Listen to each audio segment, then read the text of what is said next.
conversation where we are talking about the Eurobond and public debt. And joining us is James Muraguri, who is the CEO, Institute of Public Finance, that is IPF. Thank you so much for joining us on Business Today. Thank you for having me. All right, so we have gone to the markets, secured $1.5 billion and taken to the people who gave us the 2 billion Eurobond, that is the IMF, now close to 10 years later. Now, the debt distress is no longer an issue, because when we started the year, or some months ago, last year when it was ending, it was a big issue. We were wondering, will we really make sure that at least by June we have paid this? But now we have. We are remaining with a couple of monies in order for us to finish. So can we say this is a good thing for the country going forward? Well, first of all, let me say that we are not yet out of debt distress. Mm-hmm. Because this repayment, the repayment of this Eurobond is just a piece of the overall national debt, public debt that we have. It is only that it was falling due. It is a single bullet payment that was coming into play, whereas our economy was not doing well, the shilling was losing. And so, let's say we borrowed the $2 billion at, when the shilling was at 100, and now it's at 150, for example. That's where we were headed. So that was an increase of like 50 billion, in between. Now, significantly, if you look at the Eurobonds maturing from this year, we have a pipeline of Eurobonds all the way to 2048, equivalent to almost $7.1 billion or thereabout. So when we think about debt distress, we are not looking at because we have paid this Eurobond. We are looking the entire macro situation, the entire economy. How much is our public debt? Our public debt is 11 trillion. We have only paid 200 billion, 300, give or take, 218 billion or thereabout. So that's literally, we are talking about 2% of 2% of our public debt. But when you think about public debt and distress, the reason why we still at our distress levels are still high is because we have breached what we call the debt sustainability analysis indicators. How much is our revenue against our debt? What is our GDP against public debt? So that's it. But going to the market was very significant for the economy. Whereas we've got this at a higher rate than the rest of the countries who went to the market, like Cote d'Ivoire, for example. It's a dose of some bit of confidence on the Kenyan economy, signifying that we are not going to default. So let's say that for this particular payment, which was a bullet payment, we are not going to default as a country. So that's what we were telling the market.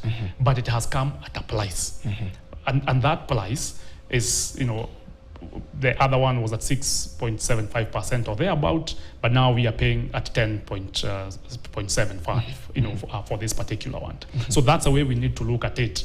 And that, the government taking us to the market, making that decision, is testing the market and saying, Cote d'Ivoire went there and they got at 8%. We've got it at double digit. But this was one of the key things. We launched a publication in January, and Eurobond was one of the key things we've been tracking on how this was going to span out. Okay. Yeah. Very well explained. And now, still on this issue, when we look at the amount that we paid, of course, 1.5 billion US dollars, it was gotten from somewhere.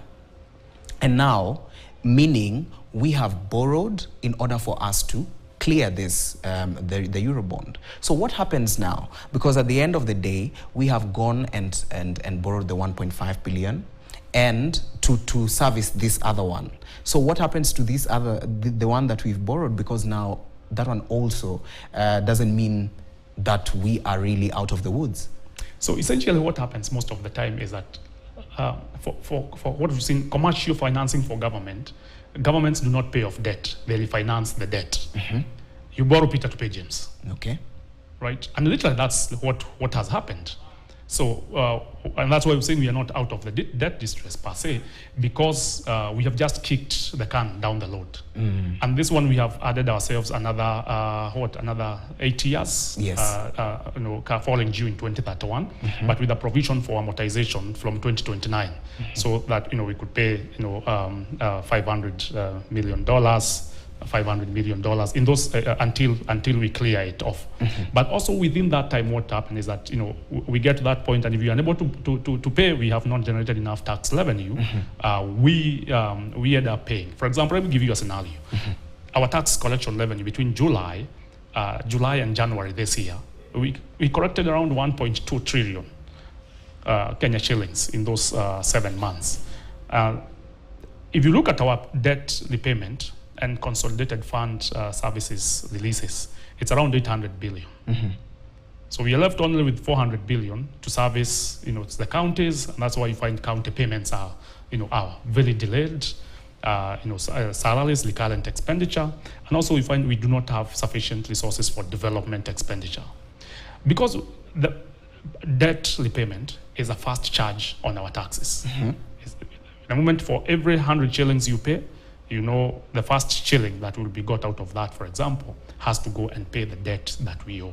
Yeah, that's and I saw the percentages has now increased. It's almost around 73%. Every 100 shilling, 73% goes to tax payments, to the payments. Yeah. So therefore, it means that we are really still in the. We are not out yet. Yeah, we need to do much more with regards to our taxation environment. Okay. To be able to bring more people into the tax bracket. And we've seen the medium-term revenue strategy that was released by National Treasury, giving propositions that will ensure that we are bringing more people into the conversation. And these conversations include, carbon tax, for example. How do we, like circulation tax, more tax on cars, reintroducing a minimum tax, for example, and that's why you find the government is very aggressive. The E-teams, function to ensure that each and every person comes into the tax conversation, because we need to ask ourselves, what are government revenue sources? It is only tax, debt, and grants, right?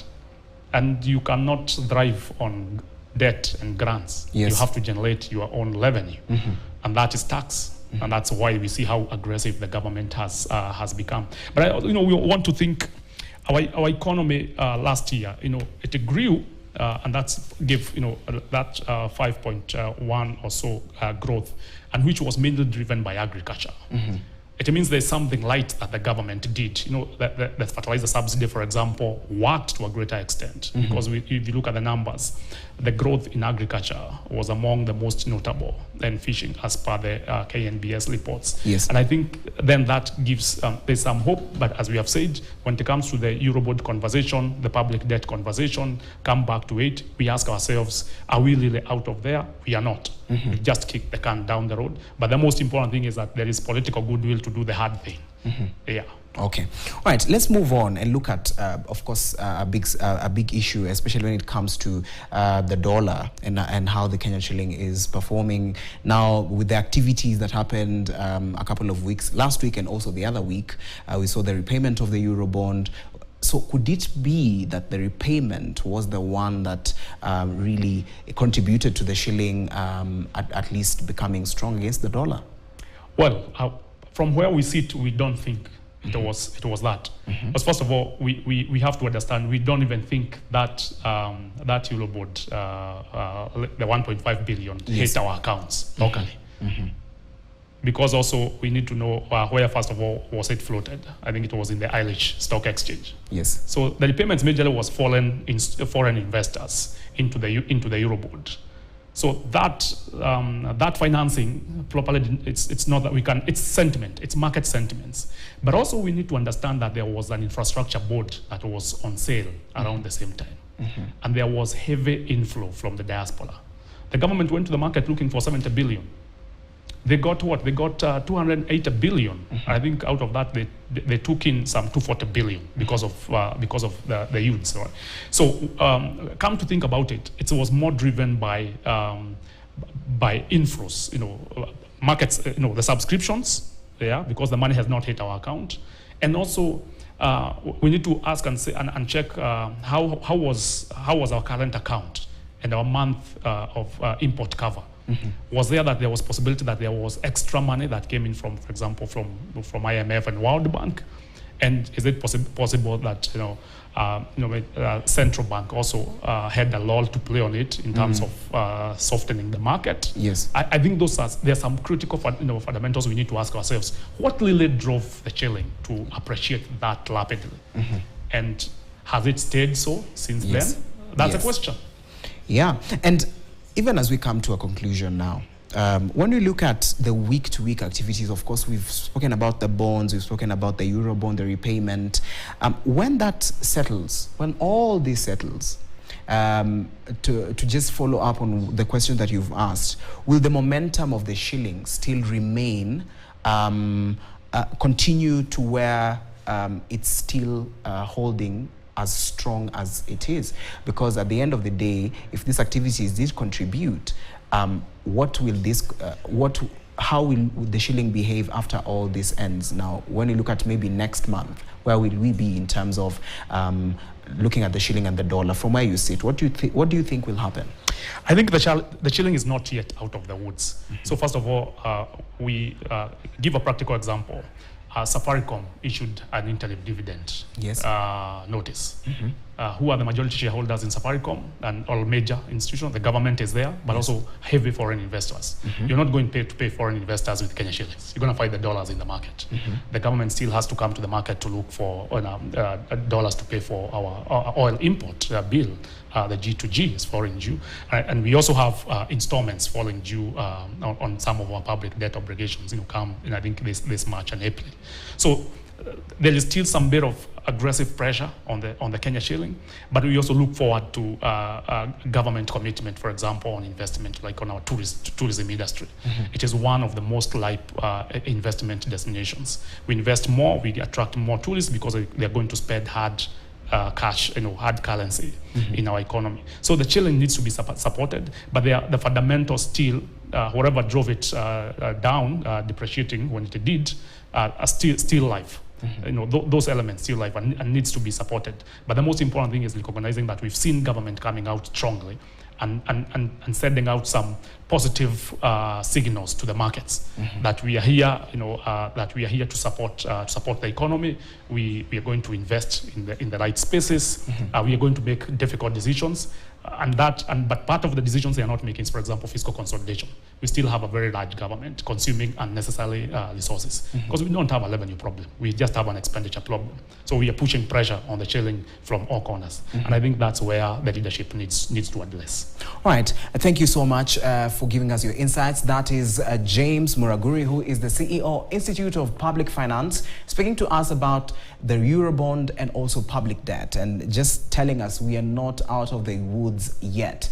Therefore, we're just going to go for a short break. When we come back, we're also going to be looking at a very important issue that is also affecting us, that is food security. We're going to be joining in that conversation, so don't go too far.